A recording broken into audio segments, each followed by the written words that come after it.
నమస్కారం, ఘంటారావానికి స్వాగతం. ముందుగా ప్రధానాంశాలు. ఢిల్లీలో కొనసాగుతున్న సీఎం పర్యటన.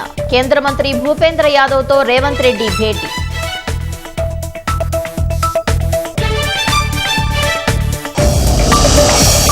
నాలుగోసారి వడ్డీ రేట్లు యథాతథంగా. రెపో రేటును 5.25% ఉంచిన ఆర్బీఐ.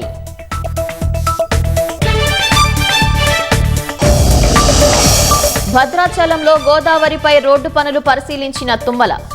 ఆగస్టులోనే పూర్తి చేసి రాకపోకలు పునరుద్ధరించాలని మంత్రి ఆదేశం. హైదరాబాదు గుడిమల్కాపూర్లో అమానవీయ ఘటన. దంపతుల మధ్య విభేదాలతో కుమారుడిపై తండ్రి దాడి.